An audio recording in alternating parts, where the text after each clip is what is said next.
Buenas, buenas, estamos en el aire con el doctor Mario Ganora, con la doctora. Lagura, hace mucho que no lo digo. Lagura. A mí me gustó la otra vez que tuvimos una entrevista con un agente del extranjero y cómo ya se va cambiando, perdón, esto es una pequeña digresión antes de empezar el programa, pero bueno, es un programa relajado, bienvenidos a todos a La Madriguera, como cada jueves, que ahora no son migrantes, son migrantas, no son sujetos, son sujetas, o sea, vamos cambiando. O al menos es una intención desde el lenguaje militante, me gustó. Pero no, es un error el castellano eso. Pero los lenguajes también cambian como cambia. Pero ¿sabes lo que pasa? Hay que ver lo siguiente. En castellano, los masculinos es en O y los femeninos en A. Cuando uno hace con terminado en E o en otra consonante, el artículo es el que determina el género del que estás hablando. Entonces, hablar de migrantes, la migrante o el migrante, son epicenos, son los mismos para ambos géneros. Entonces, si vos estás haciendo todo esto, vas a terminar que vas a tener que hablar del migranto, porque en E no significa que sea masculino. Entonces es un error que están repitiendo todo el tiempo. No, porque depende de la palabra, ¿viste? A ver, por ejemplo, migrantes, amantes, tiene otra intención. Claro. Lo que pasa, por ejemplo, es más, ahora se está usando la E, para incluir incluso a los trans y todo lo demás, ¿no es cierto? Para hacerlo, se dice todes y no todos ni todas. Y las caras de Mario, yo quiero, por favor, los vamos a filmar. Vamos a invertir, por favor. Me están filmando, Mario. Esto queda para la historia, yo te cuento lo siguiente. Le hacemos un zoom a Mario, invertimos acá el plasma. ¿Sabes por qué terminan en A los femeninos? Porque viene de la primera declinación del latín. En la primera declinación, que son generalmente los sustantivos o adjetivos femeninos, se declinaban por la primera, que terminaban en rosa, por ejemplo, la rosa, en AE. Por eso en italiano el plural se hace con E, porque es un resabio del latín. En cambio, los participios presentes, que son verboides, pueden actuar como adjetivos o como verbos, digo, porque si no... Los participios presentes... El señor estudió latín y yo también, por eso sabemos tanto de se declinaba por la tercera declinación. Claro. En la tercera declinación tenés esta característica. Rex regis, por ejemplo. Ens entis, sí. Amans amantis. Entonces son participios, son verboides, no es en esa tercera declinación, como participio presente, que en el castellano existen, lo que va a determinar cuál es el género del que estás hablando es precisamente el artículo. Porque no lo tenemos por terminación. Mario lo que está diciendo es, nosotros en el latín declinamos, en la terminación estaba todo. Nosotros en español tenemos los artículos. Por ejemplo, yo digo, esto una cosa, también un dato así relajado, en un país tan conflictivo. Por ejemplo, nosotros siempre decimos presidenta y que en realidad si vos pones presidente, amante, son verboides, son estos participios que vos decís. Puede ser el amante o la amante, digamos, ahí tenés como el presidente o la presidente. Correcto. Es decir, cuando vos pones la A, lo que haces es sacarle al verboide esa característica y habla más de lo que no sabemos del español que en realidad de una actitud militante. Pero así todo, yo creo que desde lo popular y que la lengua es algo que cambia todo el tiempo. Yo a veces digo, me acuerdo dentro de la Facultad de Filosofía y Letras, la gente que hacía gramática, ¿no? Que son muy sabias, muy sabias, las feministas nos daban una serie de giros para poder saltar esas trampas idiomáticas, ¿no? Es decir, por ejemplo, cuando nosotros decimos todos, y entonces decir, pero ¿cómo decimos? Hablen las personas, las personas, ¿qué tal? O sea, hay que buscar otras formas para no terminar hablando, como se dice vulgarmente, un cagastellano, sino para poder hablando, ¿viste? Algo, algo que tenga algún sentido. Así todo yo entiendo que desde la militancia y desde lo popular se cambian algunas cosas. Yo creo que es una actitud contestataria. Ahora, cuando vos hablas realmente con gente, qué sé yo, que sabe gramática, es muy interesante todos los datos que te van aportando y cómo te dan algunas fórmulas para que desde el español vos puedas hacer un ole a todas las cuestiones de género que están, lamentablemente están. Además, vos vas a ver que en el español hay cosas de género que son terriblemente machistas, que provienen del latín y que no lo sabemos. Por ejemplo, la palabra virtud. La palabra virtud es significa la característica del varón, porque vir viri en latín es varón. Entonces, una mujer virtuosa es una mujer que tiene características varoniles. No me digas. Y porque viene de viril, o sea, es la misma raíz, ¿entendés? Entonces, viril, virtud, comparten ese concepto. Entonces, ese concepto. Entonces decir una mujer virtuosa es decir una machona, por ejemplo. Pero bueno. Pero vos tenías el valor. Todo yo soy virtuosa, pero claro, no soy pero machona, el lenguaje claro, para con el tiempo se va resignificando, porque es imposible que nosotros sepamos sepamos el origen de cada palabra que estamos diciendo exactamente. Se resignifica con el tiempo. Yo a virtuosa de ninguna manera le pongo ese contenido, porque como lo desconozco, uso el contenido que con el tiempo se le ha dado, que es otra cosa. O sea, el tiempo, lo que yo digo es... No, el habla es dinámica, yo lo que entiendo es eso, resignifican, pero bueno, si no, no podemos. Cuando vos haces un poquito de etimología, la verdad que estamos hablando cualquier cosa, pero bueno, está bien. Ahora, hay etimologías, por ejemplo, fantásticas, literalmente fantásticas. Una cosa la tuve que incluso se la discutí a Francisco. Mira. Por el tema... Hoy el Papa, ¿no? El tema... mira. En Santa Marta fue. Mira. Por ejemplo, la palabra adicto. Entonces, se arma una etimología falsa diciendo que adicto es aquel que no dice, lo que no dice, lo no dicho. Pero es falsa esa etimología, porque la palabra es ad, con la preposición ad en latín, hacia, y dictum, que es el que está sujeto a la palabra, que el condenado, claro, y también el esclavo por deudas, está sujeto a la palabra de otro. Entonces, y el adicto es digamos, el acólito, el que sigue en forma incondicional a un jefe. Entonces, un esclavo también. Es un esclavo. Por eso, cuando yo hablo que una persona es adicta, en realidad lo que estoy diciendo es que está esclavizado respecto del tipo que le provee la mercancía, que es el que ejerce el poder sobre esa persona. No es esclavo del tipo que le provee la mercancía. O de la droga. Es de la sustancia que le provoca otro tipo de cosas para satisfacer su malestar existencial. ¿No? La diferencia. Entonces, todo esto, no es la partícula partitiva del griego a, como anabólico, claro. sino que es concretamente es ad, que en latín es otra cosa. Es otra cosa. Y vos vas a encontrar, por ejemplo, que en italiano o en francés se escribe como en latín. La adicción va con doble D. Mira. Porque entonces el problema de estar sujeto a la palabra es terrible. Decir en latín no es lo mismo que decir en castellano. Decir es con autoridad. El juez tiene jurisdicción, dice el derecho y ordena que se hagan determinadas cosas, ¿no?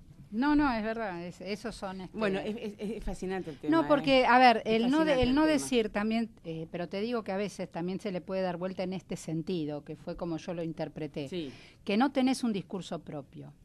Es decir, muchas veces la angustia, que es lo que te lleva a tener o reemplazar con una sustancia un vacío existencial, ¿no? Una angustia, que no es tristeza, es angustia, también eso te lleva a no tener un discurso propio. Entonces tomás el discurso de los demás. Es decir, y hay un montón de cosas que no vas diciendo y eso se hace insoportable. ¿Sabes cómo se dice eso en latín? No. Infans, el que no habla. El que no es habla, el infante. Claro. Qui fari non possunt, decía Vélez. El que hablar no puede, sí. Y de otra cosa, por ejemplo, lo que no se puede decir es lo nefario.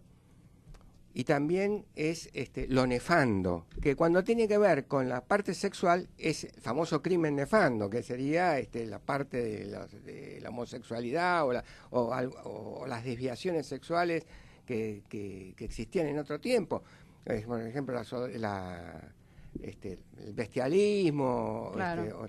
Entonces, ese tipo de cosas que no se podían mencionar, tenían una terminología que están en la terminología en castellano, pero nosotros no la usamos. No la usamos, es verdad. Claro, bueno, eran muchas cosas las que no se decían y que hoy, por suerte, de muchas otras cosas podemos hablar. A veces se habla por demás y se hace menos. Estamos en otra complejidad del momento. Bueno, Mario, después vamos a hablar sobre la sentencia de Salcedo, que es muy importante que vos digas la razón por la cual Salcedo ha quedado en libertad, pero ya tenemos a nuestra primera invitada en línea, Fernanda, así que nos vamos a meter de lleno en el tema de hoy, que titulamos, por un lado, venimos de hablar de lo que es la reforma laboral en ciernes, la precarización laboral que esto produce y los nuevos empleos, ¿no? Y el lugar de la mujer en esta precarización. Así que ya tenemos en línea a una amiga de La Madriguera, que es Corina Rodríguez, que es investigadora del CONICET también y del CIEP, así que la recibimos con un aplauso, Álvaro. No sé si estás de acuerdo, por ejemplo. ¿Qué tal, Corina? Wow, qué recibimiento. ¿Qué tal? Buen día, un placer como siempre estar con ustedes. Muchas gracias, Corina. Este es el segundo programa, como te había contado, que estamos haciendo sobre la reforma laboral y cómo esto eventualmente aprobada incidiría en la precarización laboral y en ese lugar de la mujer del cual vos también investigás mucho, que es el trabajo no remunerado, el trabajo doméstico, etcétera, etcétera. Esta lucha, digamos. El trabajo natural de las mujeres, diríamos en otra época. Tal cual. Sí, creo que un poco la clave es, como vos enunciaste, ¿no? A la reforma, que es una reforma precarizadora, flexibilizadora. En este sentido, la reforma laboral que vamos conociendo en detalle en pequeñas dosis, ¿no? Claro. Por lo que percibimos de lo que es la orientación general de esta reforma, básicamente es una reforma orientada a disminuir los costos laborales para las empresas. Y disminuir los costos laborales para las empresas implica debilitar las protecciones para los trabajadores y debilitar los beneficios para los trabajadores y las trabajadoras. En este sentido, es una reforma que va a afectar en mayor medida a quienes son más vulnerables a estas situaciones de precariedad, y a pesar de los avances que ha habido, las mujeres seguimos estando sobrerepresentadas en las diversas manifestaciones de precariedad en el empleo. Sobrerepresentadas, sí, tal cual, sí. Los componentes que se están promoviendo en esta primera instancia de la reforma, que tiene que ver con el blanqueo, así lo llaman, así lo mal llaman, me parece, de trabajadoras y trabajadores, es un mecanismo de perdonarle a las empresas lo que estuvieron incumpliendo hasta ahora, ¿no? Y eso claramente va en desmedro de la formalización, en desmedro de quienes en mayor medida se ocupan en la informalidad, también como una estrategia en el caso de las mujeres, claramente como una estrategia de conciliación, ¿no? Aquí aparece un vínculo que es bastante evidente entre el trabajo remunerado y no remunerado. Muchas veces las mujeres se insertan en el mercado laboral en espacios de informalidad porque es la única posibilidad que tienen para poder combinar este trabajo con la jornada de trabajo no remunerado que seguimos teniendo, ¿no? Que la distribución del trabajo no remunerado sigue siendo uno de los aspectos donde se está avanzando más lentamente. Bueno, nos quedamos ahí, pensamos que sería Nos quedamos Fernanda, todos pensando, sí, perdón. Ahí, perdón, sí. No, pero es muy importante lo que estás describiendo, ¿no? De tomar conciencia de que la verdad, el hecho de no tener una verdadera situación de equidad, a la hora también de estas reformas que son la vuelta atrás de todos los derechos adquiridos por el mundo del trabajo, nosotras perdemos más, esa es la verdad. Sin duda, y creo que es importante lo que estás señalando de la vuelta atrás. Es una vuelta atrás en los derechos y pareciera una vuelta atrás en el túnel del tiempo, ¿no? Porque ya pasamos por esto. En los 90... Sí, no, es un déjà vu total. Exacto, en los 90 muchas de estas iniciativas que ahora se están proponiendo fueron implementadas y ya conocemos la consecuencia. Y han sido un fracaso, ¿no? Eso es lo que te llama la atención muchas veces de estas gestiones últimas, ¿no? Que decir, uno dice, pero todo esto se probó y no fue para bien, ¿viste? Exactamente, lo que pasa es que me parece que lo que hay es un criterio de qué es bueno y de qué es malo diferente, ¿no? Claro. Nosotros decimos, no fue bueno porque no fue bueno para los trabajadores y las trabajadoras. Quienes están proponiendo estas iniciativas, yo entiendo que privilegian los intereses de las empresas, del sector privado, y lo que están buscando es básicamente reducir los costos de estas empresas y aumentar sus tasas de ganancia a costa de la pérdida de ingresos, de derechos y de beneficios de los trabajadores y las trabajadoras. Sí, yo decía, a mí me daba la sensación que si las pymes protestan, ellos les deben decir, bueno, está bien, sube la luz, sube esto, qué sé yo, pero miren, los trabajadores no le van a costar nada. Sí, ¿entendés? Es una redistribución de costos, ¿no? Claro, es decir, entonces que van los en la que misma terminan línea, pagando la crisis realmente es el pueblo de los trabajadores. Es un mecanismo para preservar las tasas de ganancia de las empresas privatizadas de servicios públicos. Claro.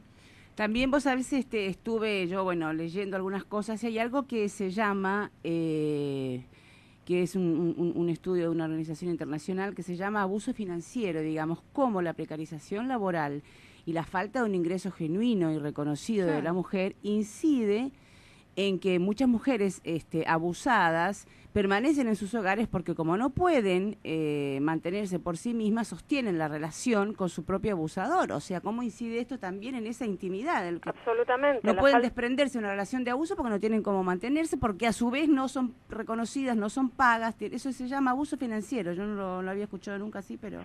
Sí, la relación entre la falta de autonomía económica y la violencia contra las mujeres es evidente, no en el sentido de que las mujeres pobres sufran más violencia que las mujeres de por supuesto que está claro, porque es un fenómeno que atraviesa las clases sociales, pero claramente la falta de autonomía económica dificulta mucho más poder salirse o correrse de estos círculos viciosos, mecanismos de reproducción de la violencia. Claro.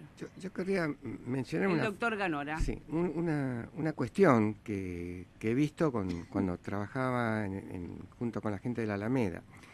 Hay rubros de la producción donde el trabajo femenino no es remunerado nunca, específicamente en todo lo que tiene que ver con el trabajo rural. Claro. Y con la ladrillería, donde trabaja toda la familia y solamente se le paga al hombre. Al padre de familia. Es decir, que tiene que aportar el conjunto de la familia, especialmente las mujeres, para hacer el trabajo físico, pero no está reconocida ni blanqueada ni remunerada de ninguna especie. Sí, en las granjas avícolas, por ejemplo, vos sabés que les exigían una cantidad determinada de huevos que tenían que juntar y se paga de estajo, o sea, vos por quincena tenés que juntar, y la verdad que si lo hacía el varón solo no llegaba, entonces toda la familia, por eso había tanto trabajo infantil también. Ahora, y el salario era para uno solo. Para uno solo. Exacto, ahí hay una presunción que es que el salario que cobra el varón alcanza a sostener a la familia y se distribuye de manera equitativa entre los miembros de la familia, pero claramente en esos espacios de producción donde los límites entre la producción para el mercado y la producción para el autoconsumo son difusos, claro, la presencia del trabajo no remunerado de las mujeres y del trabajo infantil es mucho más probable y es claramente una violación de derechos de las mujeres y de los niños y de las niñas.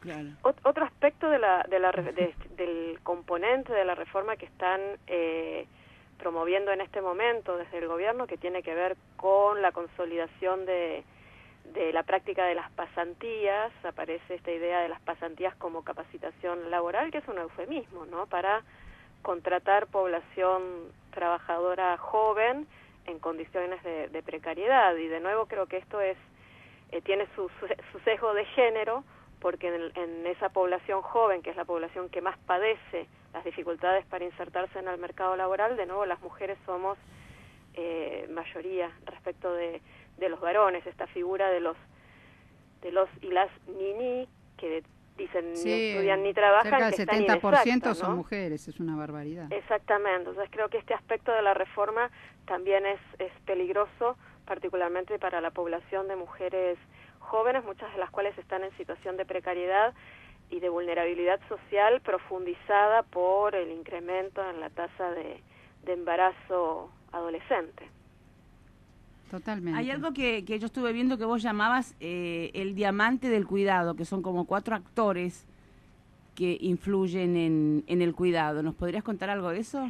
Sí, la idea del diamante del cuidado se vincula con el concepto de organización social del cuidado, que refiere a cómo la sociedad organiza la provisión de cuidado de las personas, de todas las personas, ¿no? Porque todas las personas somos dependientes del cuidado de una manera o de otra y con distintas intensidades a lo largo de la vida. Y lo que se dice es el cuidado de las personas deviene de la contribución de los hogares fundamentalmente, y fundamentalmente a través del trabajo de cuidado no remunerado de las mujeres, pero también el Estado, el mercado y la comunidad participan en la provisión de cuidado. Cuando llevamos a nuestros hijos, nuestras hijas a un jardín de infantes de gestión pública, es el Estado proveyendo cuidado. Cuando institucionalizamos a una persona mayor de nuestro entorno familiar dependiente del cuidado en una residencia de larga estancia de gestión privada, estamos comprando cuidado al mercado. Cuando contratamos a una persona para que haga trabajos domésticos y de cuidado en nuestros hogares, estamos comprando trabajo en el mercado. Entonces lo que se dice es hogares, Estado, mercado y comunidad interrelacionadamente proveen y distribuyen cuidado, y el problema que existe es que esta organización social del cuidado es injusta porque el peso de las responsabilidades de cuidado están distribuidas de manera desigual entre estos actores, donde la mayor parte del peso del cuidado sigue recayendo sobre los hogares, y dentro de los hogares desigualmente entre varones y mujeres, con una intensidad de tiempo dedicado al trabajo de cuidado no remunerado por parte de las mujeres mucho mayor que la de los hombres, que es uno de los obstáculos persistentes a la participación económica de las mujeres. Entonces claro, hay una relación bastante directa entre la forma que adopta este diamante de cuidado, esta organización social del cuidado, y las brechas de género que persisten en el mercado laboral y esta situación que estamos comentando de las mujeres siendo más vulnerables a políticas públicas orientadas con la lógica de reducir los costos, de proteger las tasas de ganancia de las empresas, que además se enmarca en una política fiscal más general de ajuste, de retracción del Estado, que es probable que también impacte o ya esté impactando en dimensiones del cuidado, que haya algunas dimensiones del cuidado que el Estado atendía, que empiece otra vez a volver a recluir al espacio privado de los hogares, y esto implica mayor trabajo no remunerado para las mujeres. Claro, también yo pensaba con el tema del cuidado, mucho tiene que ver la construcción cultural, ¿no? Que te dice que, bueno, si vos tenés hijos tenés que quedarte a cuidarlos, sos una mala madre si te fuiste, si priorizas tu carrera en vez de quedarte a cuidar a tus hijos. Me parece que hay algo también ahí, ¿no?, de lo cultural que tenemos que repensar. Sin duda, influye mucho, porque no, yo dejé mi carrera por mi hijo. Mucho en la reproducción de los estereotipos y en estas valoraciones culturales. El hecho de que el hogar sea el lugar preferido para el cuidado, sobre todo de las personas dependientes del cuidado, de los niños y niñas más pequeños, de las personas mayores, de las personas con discapacidad, tiene una valoración cultural todavía muy fuerte, claro. Muy arraigada. Qué mala madre, te fuiste a hacer tu carrera, mirá a tus hijos, los dejaste. Esto sigue jugando, cada vez menos, pero ahí también hay que trabajar, digamos. Sí, ahí hay que trabajar, por eso siempre decimos, para transformar esta organización social del cuidado injusta, hacen falta políticas públicas de cuidado. Sí, es lo único. Provisión de servicios de cuidado, pero también hacen falta políticas públicas que vayan transformando estos estereotipos y estas valoraciones. Claro, el estereotipo culturales. De género, claro. Desde los contenidos de la educación, ¿no? Esas ideas de esas construcciones subjetivas de lo que es la maternidad, de lo que es ser una madre, hasta de lo que es ser una familia, ¿no? Claro, una familia también, sí. Irlas transformando con la participación también activa de la política pública y del Estado. Claro, se tiene que modificar todo. Mario, ¿querías hacerle una última pregunta a Corina o la liberamos? La exprimimos. Lo que yo he visto, que hubo un trabajo de gente de Naciones Unidas, especialmente Marta Nussbaum, sobre el tema de todo lo que tiene que ver con la política del cuidado. Y esta autora señalaba que precisamente una de las cadenas que atan a la mujer y que le impiden progresar socialmente es que es la asignación del rol específico del cuidado de todos los niños. El estereotipo de género. Pero no solamente abarca de los niños, abarca de los ancianos, abarca de los enfermos. Y esto también significa un costo económico muy grande. Enorme. Que está oculto, ¿no? Porque no se considera trabajo aparte, entonces ese es parte del problema, no se paga, se considera como una obligación. Claro, ahí hay que trabajar culturalmente también. Sí, bueno, exactamente. Marta Nussbaum es, confieso, una de mis ídolas. Ella ha trabajado muy cercanamente con Amartya Sen en esta idea de lo que ellos llaman la teoría de las capacidades, que pone mucho énfasis en la posibilidad de desarrollo de la agencia de las personas. Y ellos hablan, ella y él hablan de la posibilidad que las personas tenemos de elegir la vida que vivimos, y que el estatus, la calidad de vida de las personas debería evaluarse no solamente en función de cómo vivimos, sino de cómo vivimos en relación a cómo quisiéramos vivir. Claro. Y entonces en este caso, donde las valoraciones culturales siguen reproduciendo estos mandatos sobre las mujeres que aparecen como una ley natural, las mujeres nos tenemos que encargar del cuidado porque es así, está en la naturaleza, es una de las cosas que limitan las posibilidades que las mujeres tenemos de elegir la vida que vivimos, desde el punto básico, por ejemplo, de elegir si queremos ser madres o no. Claro. Entonces estas discusiones se emparentan con muchos otros terrenos, como puede ser la discusión que ahora se está dando sobre la legalización de la interrupción voluntaria del embarazo. Eso también hace a la agencia de las mujeres y a la posibilidad de elegir la vida que viven.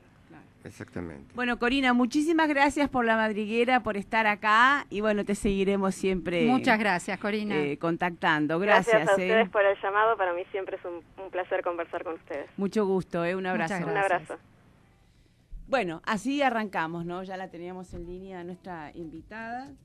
Es que cierto, Mario nos cuente ahora un poquito del fallo. Claro, ahora Mario, sí, hablábamos también de, que yo estuve viendo el tema de la violencia de género, cómo todo confluye, ¿no es cierto? Todo tiene todo que ver ayuda con a que todo sea un desastre. Exacto, a continuar con determinadas cosas. Yo igual quiero pasar un aviso parroquial. Mario. Cuando viajé a Italia, descubrí a Marta Nussbaum en la Feltrinelli, ¿no? No la conocía acá, fui a la librería y me encontré, y para practicar mi italiano me compré mi primer libro de Marta Nussbaum. Mira. Que acá no está todavía traducido. Y bueno, empecé a buscar y me deslumbró. Es realmente Sí, vos me la mostraste, me trajiste una vez el libro. Exactamente, es una pensadora muy coherente, muy armada y muy moderna, y plantea cuestiones que podrían servir mucho para orientarse, porque parece que a veces uno se desbanda, ¿viste? Una inteligencia lúcida siempre viene bien. A veces hace cosas como el derecho. Claro, uno va mucho por las consignas y después resulta que entra en contradicción, y bueno, es buscar un pensador o una pensadora que busque una sistematización y la coherencia siempre es importante. Ese es el aviso parroquial. Muy bien. La frontera de la justicia es el libro que estábamos mencionando aquí. Mira. Que estamos hablando. La frontera de la justicia. ¿Y hablando de justicia, Mario? Y hablando de justicia. ¿Con el caso Salcedo? Bueno, en el caso Salcedo pude leer la sentencia. Sí. La sentencia es interesante porque él es absuelto por duda. No hay una absolución porque queda claramente que es inocente, sino que según la magistrada no logra reunirse el cuadro probatorio suficiente como para condenarlo. Y el fundamento que ve ella es básicamente se apoya en ciertas inconsistencias que a su juicio hay en el testimonio de la señora Marone, más una valoración completa de los testimonios que es diferente a la que yo hago. Y por eso vienen las costas por su orden. O sea que desde el punto porque la jueza entiende que tiene razón como para haber litigado. Asistió a razón para litigar. Lo cual para mí es importante. Yo voy a tratar de revertir este fallo en casación, con argumentos que tienen que ver con la forma como hay que valorar e interpretar la prueba de la víctima. Claro. Porque en estos delitos que se dan generalmente en un marco de intimidad... Aparte hay un peritaje médico, hay testigos, yo no sé por qué no estaba, piensa que no... no teníamos una película para mostrarlo a él, viste, abusándola. Exactamente, pero... ¿no? Eso es imposible. Por eso hay toda una línea jurisprudencial que se asienta en Belém do Pará, que dice, mira, no es palabra contra palabra. No. Acá hay otros elementos que hay que terminar de analizar. Yo creo que básicamente hay que analizar la coherencia interna de cada uno de los discursos. Yo creo que el discurso de Salcedo es incoherente e inconsistente, y los apoyos externos a cada uno de los discursos. Y yo creo que tiene más apoyos externos la declaración de la señora Marone que la declaración de Salcedo. Esos apoyos externos, entre ellos es un peritaje psiquiátrico-psicológico que acredita el estrés postraumático producto del abuso sexual. Bueno, esto se va a debatir en la casación, ¿no? Así que pero tengo el 18, tengo 2 primeras horas, el límite para presentar el escrito, ¿no? Yo tenía ganas de conversar también con las compañeras de España, ¿no? Porque yo decía, es como darle pie también, el tema de este fallo es que sienta jurisprudencia si uno no los pelea, Mario. Sí. No solo por el caso de Marita, persona a la que yo quiero, y he visto cómo se ha ido consumiendo, adelgazando, estando mal. Ha tenido un costo enorme esta mujer, que es lo que le pasa a muchísimas mujeres. Nosotros hemos podido darle una contención y hemos podido llevar adelante, ¿no es cierto?, este juicio, sobre todo Mario, que yo la verdad, claro, Mario, siempre te agradezco como así, Mario, sin medir ni especular absolutamente con nada, vos vas a buscar justicia, no todos los abogados lo hacen. Pero me parece que hay que hablar con la gente de España, porque yo siempre pensé en este caso como el de la manada, aunque parezca loco, pero yo digo, así como esta jueza, como estos jueces ven en la violación un abuso, acá claramente hay un abuso y están viendo, bueno, no están las suficientes pruebas, se duda de la víctima, se duda del testimonio de la víctima, aunque esté un psiquiatra, donde haya testigos, donde es grave, para mí es grave, como que si esto lo dejamos así como así. Claro. Yo creo que no hay que dejarlo nunca, hay que pelear. Dentro de la ley todo y fuera de la ley nada, como decía Perón, Mario. Yo te veo muy peronista. Claro. Dentro de la ley. Es raro, pero muy peronista. Bueno, seguimos con el tema, con la segunda parte, como anunciamos en su momento del tema de hoy. Ya tenemos a nuestro invitado en línea, que es un tema que abordamos en algún momento y que es sumamente interesante, que es lo que se llama renta básica universal o ingreso ciudadano. Tenemos en línea nuestro invitado, al que ya lo vamos a presentar y lo vamos a atomizar con preguntas, ¿no? Porque, bueno, ese es Julio Aguirre, lo tenemos en línea, él es licenciado en Ciencias Políticas, lo recibimos con un aplauso, como a todos nuestros invitados, Álvaro. Antes hacíamos una presentación más larga, ¿te acordás? Teníamos una presentación más larga. Julio, estás en línea, bienvenido. Hola, ¿qué tal? Buen día. Gracias por la invitación. Buen día, Julio. Gracias por recibirnos. Este es el segundo programa, te cuento para que sepas que estamos hablando sobre la reforma laboral, cómo esta reforma laboral en caso de aprobarse incide, posteriormente la precarización laboral la aumenta y la precarización laboral a su vez cómo se manifiesta más hondamente en las mujeres. Y bueno, el ingreso ciudadano, digamos, que hay mucha gente, queríamos esclarecer, hay mucha gente que dice, bueno, es un sistema que si es de derechas, es de izquierda, contribuye o no efectivamente a la disminución de la pobreza, ¿en qué se diferencia de un subsidio tradicional? Así te atacamos de entrada, para que nos aclares un poco.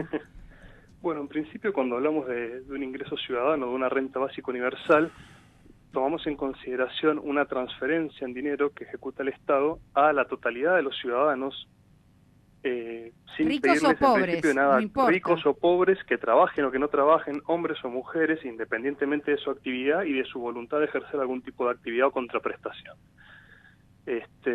Por eso su carácter es universal, se habla de una renta universal. Es incondicionada justamente porque no se pide nada a cambio, y en los esquemas, y acá puede aparecer una discusión más desde lo ideológico, en los esquemas desde los cuales lo diseñamos en América Latina, va acompañado de una integración con el sistema fiscal, de modo tal de que este dinero sea financiado de modo progresivo. O sea, sacamos dinero ahí donde el dinero se encuentra concentrado y lo distribuimos a la totalidad de la población. De este modo también lo emparentamos con los aportes fiscales que hacemos las personas físicas o las personas humanas, como dice el nuevo código, digamos, y de ese modo también efectivamente la gente rica, por decirlo de algún modo, va a recibir un ingreso ciudadano, pero lo que va a aportar en términos de impuestos para financiar un ingreso ciudadano va a ser mayor a lo que va a recibir. Por consiguiente, en términos fiscales, son aportantes netos. Lo reciben, sí, porque es un derecho de ciudadanía, todos lo recibimos. Ahora bien, en términos netos, en términos, digamos, monetarios, es más lo que ponen que lo que reciben. En ese sentido, se neutraliza ese posible efecto regresivo de estarle dando, entre comillas, plata a los ricos, y seguimos sosteniendo un derecho universal que no discrimina a las personas por su actividad o por su nivel de ingresos. No obstante, en su lógica operativa tiene un efecto progresivo neto que, por un lado, ayuda a disminuir las desigualdades y, por otro lado, dependiendo del monto del ingreso ciudadano, reduce o incluso elimina la pobreza por ingresos. A ver, para que todos entendamos. Antonia, la hija de Macri, recibiría un ingreso ciudadano. Exactamente. Perfecto. Pero lo que pagaría su padre en conceptos de impuestos sería muy superior a lo que paga ahora. Lo que no va, claro. Y por consiguiente su relación fiscal con el Estado sería negativa, o sea, estaría poniendo más plata de la que estaría recibiendo. Entonces se neutraliza ese efecto. No obstante, si el día de mañana Antonia, no sé, decide irse de su casa y enfrentar una vida, no sé, alejada del mercado laboral, bueno, digamos, va a quedar sin ningún tipo de ingreso, no obstante el ingreso ciudadano lo va a seguir recibiendo. ¿Por qué? Porque es ciudadana del país y consideramos que tiene el derecho a recibirlo. No, y aparte pensando que vivimos en el sistema capitalista, donde sin plata no subsistís, es lo mismo que el agua. La verdad es esa. Es impensado estar sin dinero, ¿no? Claro, digamos, en sociedades altamente monetizadas es la posibilidad de tener dinero en el bolsillo la que nos permite subsistir. De llegar a un hospital, de comprarte un remedio, ¿verdad? Para vivir. Otro elemento que también es importante en este debate si es de izquierda o es de derecha es en qué medida el ingreso ciudadano reemplaza cuestiones ya existentes en materia de política social. Claro. Bueno, desde nuestro punto de vista, lo único que reemplaza son los sistemas de transferencias. O sea, las políticas de subsidios focalizados que tenemos ahora. Si no reemplaza a la educación pública, a la salud pública, no reemplaza ningún tipo de servicio público y no reemplaza tampoco subsidios específicos que tienen que ser mayores por algún tema particular, como por ejemplo los subsidios a la discapacidad. Sí. Que por ahí las personas que tienen, digamos, algún tipo de discapacidad deberían recibir un plus, ¿no es cierto? Exactamente, un apoyo adicional que se mantiene, sí, focalizado, porque tenemos que identificar quiénes son esas personas y focalizar sobre ellas un esquema específico de transferencias que se agrega o se suma al ingreso ciudadano. A mí vos sabés que me pareció siempre una idea genial esto. Y cuesta tanto a veces hacerla entender, ¿no? Cuesta mucho, por eso volvemos sobre el tema, Julio. Cuesta mucho que la gente lo entienda. ¿Cómo? Entonces lo que decía Fernanda, también lo va a recibir Antonia si tiene plata. Y entonces, yo pobrecita, no simbolizo en Antonia, ¿no es cierto? Por favor. Yo tengo las críticas políticas hacia su papá. No, por supuesto. Y acá no. Pero es decir, obviamente. Antonia para el resto de la gente simboliza como ser una niña que está, viste, con todos los recursos materiales posibles. Claro. Entonces para muchos diría, ¿qué? ¿Le vamos a dar ingreso universal a esa chica? Y del mismo modo que Antonia podría ir a la Universidad de Buenos Aires a estudiar sin pagar porque tiene un derecho universal a la educación pública, tendría un derecho universal al ingreso ciudadano. El tema es cómo se organizan, digamos, las políticas públicas que efectivizan estos derechos y cuál es el efecto social que tiene. Organizado con un sistema impositivo progresivo, como lo sugerimos nosotros, tiene un efecto absolutamente progresista en ese sentido. Redistribuye la riqueza en beneficio de las personas que menos dinero tienen. Claro, porque aparte, no sé lo que piensan ustedes, vos, Mario, hasta ahora los subsidios han demostrado, los subsidios focalizados, ¿no? Han demostrado ser buenos para nada. Porque hasta ahora estas políticas tan focalizadas, la verdad, que no sirven. Claro.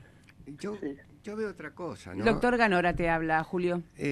A mí me parece que a medida que vaya siendo menos necesario el trabajo asalariado, porque hay una sustitución del trabajo humano por el capital a través de las máquinas, robotización y qué sé yo, va a haber que buscar un mecanismo de distribución del ingreso que sea diferente del salario. Es verdad. Y sería uno de los mecanismos, un camino, quizás. Un camino, tal vez, para darle a cada uno lo que necesita, sin necesidad de depender de que sea un trabajador, porque no va a haber trabajo para todos, ¿no?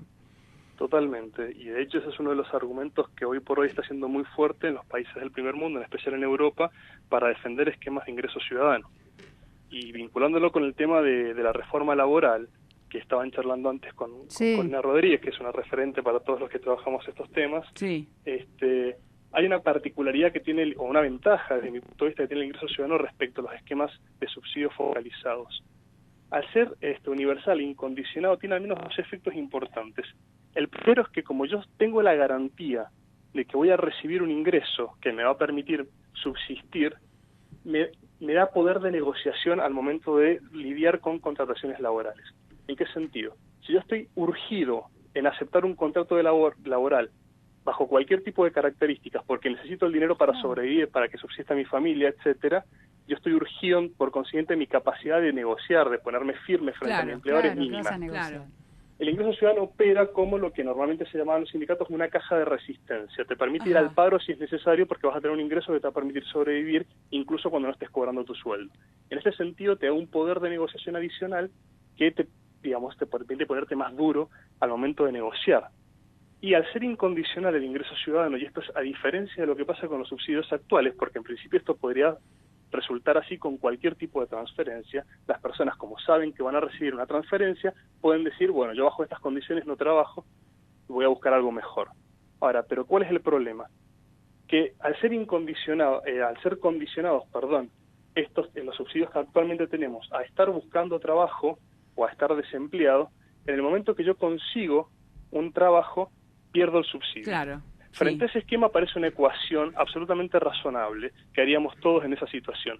¿En qué medida me conviene que mi empleador me blanquee o prefiero que me mantenga en negro, ahorrándose el costos que están vinculados a todo lo que es la seguridad social y yo sigo sosteniendo el subsidio que me están pagando por estar desempleado?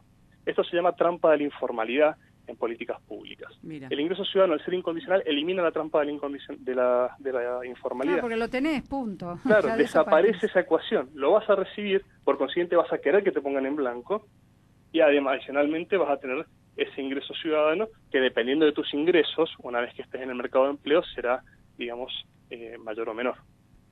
Claro, hay algunos sectores que presentan a la renta básica como una solución para el mundo del trabajo. ¿Lo podemos definir así?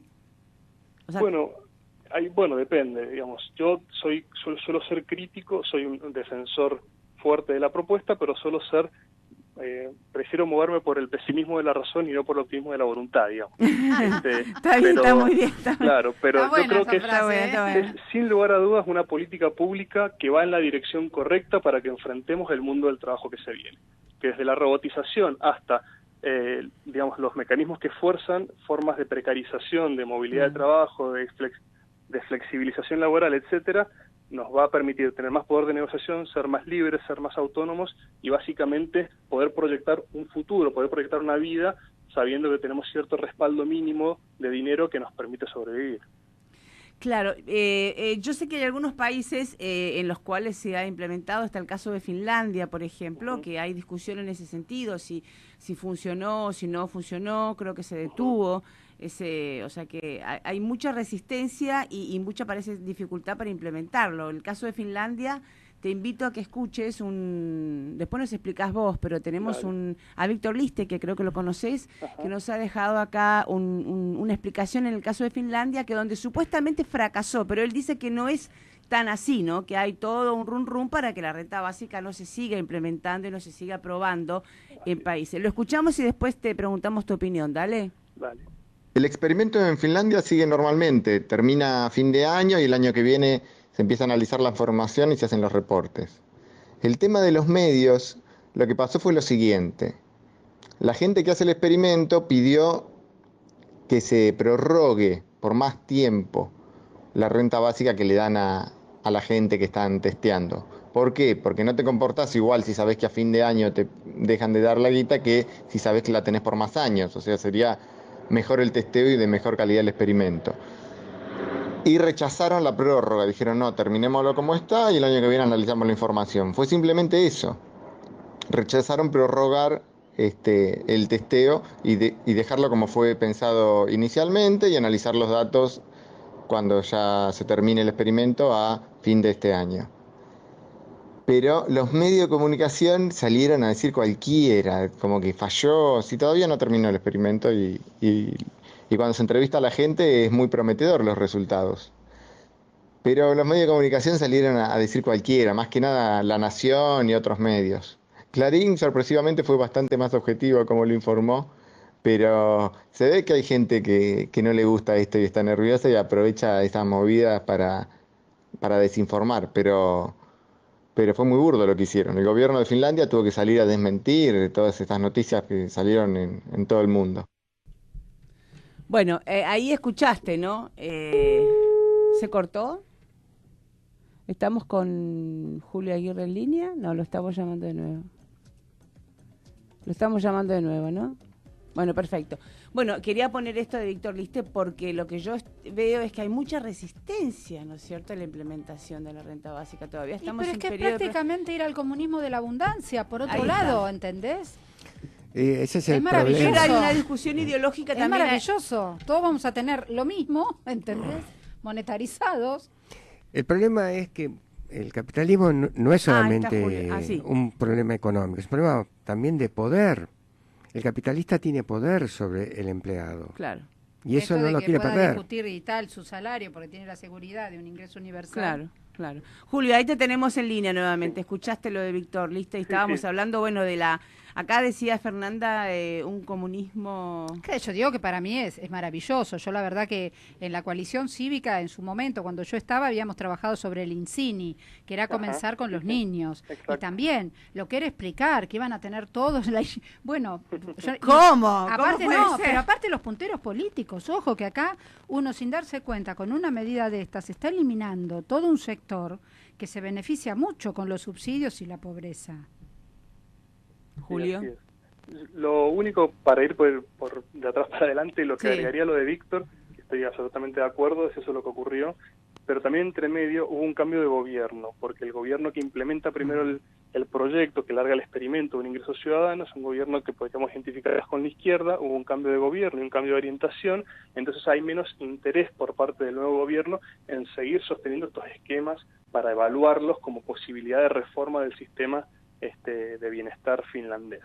Entonces, allí lo que ha pasado es que el experimento efectivamente sigue con normalidad, estaba previsto que terminara. Es bueno decirlo, ¿no? Porque hay mucho foco, mucha atención puesta ahí. Exactamente, y lo que quería el gobierno anterior era continuarlo, pero para continuarlo obviamente tenían que hacer toda una cuestión presupuestaria, estamos hablando de países bastante ordenados, por consiguiente tenía que haber toda una aprobación. Cuando hay un cambio de gobierno, el nuevo gobierno dice, bueno, no lo vamos a continuar. Ahí es donde empieza a aparecer el ruido, el cortocircuito, y en base a eso aparecieron estas falsas noticias de que el programa había fracasado. El programa no fracasó y no podemos saber si va a fracasar o no porque todavía no termina el experimento y todavía no tenemos información. Recién durante el año que viene van a empezar a aparecer los primeros reportes y la primera información a partir de la cual nosotros vamos a poder decir, bueno, en qué fue efectivo, en qué no fue, cómo afectó la dinámica de empleo, las personas fueron más receptivas o menos receptivas a buscar empleo, qué tipo de empleo buscaron. Porque, por ejemplo, se presupone mucho que con un ingreso ciudadano las personas van a ser más proclives. En vez de buscar cualquier tipo de empleo con tal de llegar a fin de mes, van a buscar empleos que los puedan de algún modo, satisfacer o llenar plenamente desde otro lugar, desde la vocación, etcétera. Entonces, todo ese tipo de cosas, está haciendo un estudio muy serio para recopilar información sobre todo eso. Y bueno, lo vamos a ver recién el año que viene, pero ciertamente no ha fracasado, todavía no termina el experimento. Claro, es increíble, la renta ciudadana o básica universal se relaciona con muchos aspectos, digamos, es como bastante revolucionario en el sentido que modificaría también modos de relación, ¿no es cierto?, existentes entre el empleado, el empleador, las relaciones de poder a las que hacía referencia Mario, ahí el temor también de otros sectores, no es solo lo económico, sino es una transformación mucho más profunda, me parece. Totalmente, incluso tomo algo que dijo Corina antes, cuando hablaba de las, no sabemos cómo se distribuyen los ingresos hacia dentro de las familias, sabemos que la violencia de género, una de sus características es la violencia económica. Una renta básica emancipa a las mujeres de depender materialmente de sus padres o de su marido o de su pareja. También hasta en ese punto, es una política que nos permite reflexionar sobre este tipo de temas. Claro. Te cambia todo, absolutamente. Aparte, yo decía, qué cosa, ¿no? Estas sociedades modernas que son tan competitivas y que tenés que trabajar y tener... También permitiría quizás espacio para que otras personas también decidan vivir de otra manera, ¿no? Que aquel que quiera, por ejemplo, ser más creativo, trabajar menos horas o hacer tareas comunitarias, ¿no es cierto? Nos permitiría más tiempo también para entrar en contacto de otra manera con los demás. Claro, o estudiar, o no tener 3 trabajos para poder llegar a fin de mes, si es que llegás. Eso es también, en ese punto también es revolucionario, sobre todo en nuestros países emergentes. Sí, por eso siempre se lo asocia mucho con una idea de libertad fuerte. Claro. Al ingreso ciudadano, ¿no? Con una idea de que a través de este nuevo derecho, que es el derecho a un ingreso garantizado, ampliaríamos nuestros horizontes de libertad y nuestra posibilidad de proyectar nuestro propio futuro. Solos, en pareja, en familia, en comunidad, pero en principio proyectar un futuro en un contexto o en un mundo que se está tornando cada vez más incierto por múltiples factores, entre ellos de los económicos. Claro. Bueno, Julio, la verdad que es súper interesante. Nos faltan 2 minutos para terminar el programa. Yo te quiero hacer una pregunta porque estuve leyendo mucho y hay algo que no me quedó claro, si puede ser breve. ¿Por qué esta discusión ideológica? Porque no terminé de entenderla y leí un montón. ¿Por qué? Para mí claramente la renta básica es progresista, ¿no? Es como decía Fernanda. Pero hay ciertos sectores de derecha que como que se la apropian, que dicen que no, que es nuestra. ¿Por qué? ¿Qué tiene que ver con la derecha esto? ¿Cuál es el punto ahí? Algunos autores sugirieron hace ya un tiempo la posibilidad de eliminar el estado de bienestar, tal y como se fue desarrollando el siglo pasado, y reemplazarlo por una especie de ingreso ciudadano. En realidad hablaban de un impuesto negativo sobre la renta, que era algo bastante menor a un ingreso ciudadano, pero era básicamente que a fin de año, dependiendo de lo que vos habías ganado durante ese año, te ponía un límite de pobreza. Supongamos que vos para no ser pobre necesitabas, voy a inventar, ¿no? 100.000 pesos al año y vos habías ganado 80.000, entonces a fin de año te daban 20.000. Y con eso se pressuponía que vos ibas a garantizar ingresos suficientes para toda la población y podías avanzar entonces en la privatización de todos los servicios públicos bajo el argumento de que eso generaba eficiencia social porque se presuponía que los servicios públicos privados eran más eficientes. Entonces, por ahí hay un argumento de una defensa, digamos, de una renta básica que reemplace el estado de bienestar. Por eso nosotros decimos, no, muy por el contrario. Digamos. Muy por el contrario. Bueno, eso es interesante, ¿no? Como siempre la derecha se apropia, ¿no? El concepto es apropiarse. Y con un concepto realmente perverso, una manera perversa de entenderlo, ¿no? Pero bueno. Claro, se apropian, bueno, es el viejo recurso. Bueno, nos quedan 2 minutos. Julio, ¿algo más que quieres decir para aclarar sobre la renta básica? ¿Algo que como ciudadanos debamos conocer extra o aportar? Bueno, no, simplemente decir que cada vez la política se está discutiendo más en todo el mundo, están empezando a aparecer propuestas de legislación en distintos lugares, se están empezando a hacer experimentos como el de Finlandia en muchas partes del mundo también, y están creciendo mucho las redes de ciudadanos, que, digamos, ciudadanos, activistas, académicos, etcétera, que están fomentando esto. Y si uno, digamos, surfea un poco la web o las redes sociales, va a encontrar muchas páginas. La argentina es la Red Argentina de Ingreso Ciudadano, la internacional es Basic Income Earth Network, digamos, y ahí podrá acceder a un montón de información, estudios académicos, estudios fiscales sobre qué tan caro sería implementarlo, cómo se podría financiar, qué tan factibles, etcétera, etcétera, y montones de discusiones, videos, etcétera, sobre el tema. Así que quienes les interesen, hay mucho material para ir para explorar. Sí, es importante difundirlo porque mucha gente, yo lo comento, y ni saben, Ni saben, no, o sea, sí, que hay que hacer cadena de información. Muchas gracias, Julio. Muchísimas hasta la próxima. Gracias, Julio, como siempre. Adiós. Un placer, hasta luego. Bueno, interesantísimo. Mario, algo estabas queriendo decir. No, estaba pensando en que se cumplió una de las profecías de Marx. Exacto. Es el comunismo de la abundancia, ¿entendés? Es el fin del salariado. Y sin revolución. Al menos sangrienta, ¿no? Es decir, yo la verdad que lo asociaba, uno habla del comunismo o de lo que sería la transición, el socialismo, para ir a un comunismo no de la escasez, como tenían en la época prehistórica, sino un comunismo de la abundancia. Yo creo que este tipo de medidas, vos fíjate que a veces las revoluciones se hacen desde los lugares más insospechados, ¿no? Quizás esta revolución pueda darse vía reforma con el ingreso universal ciudadano. Qué interesante. Pero hay mucha gente que no la conoce, obviamente. Y que va a perder mucho poder. Claro, estamos hablando de una sociedad que cambia, sí, ¿viste? Esto es un cambio. Es un cambio estructural. Es una revolución muy profunda. Claro, Totalmente. Ahí es lo que hablábamos con Julio. O sea, que todas las personas puedan ponerse a pensar qué quiero hacer, qué quiero ser, qué me interesa y tener asegurado que comes todos los días. Claro. Maravilloso. Eso fue un poco lo que pasó cuando hace el debut el estado de bienestar al término de la Segunda Guerra Mundial. Claro, fue una intención, que quedó ahí, pero esto sería como un avance mucho más grande. Bueno, hasta el jueves. Super programa.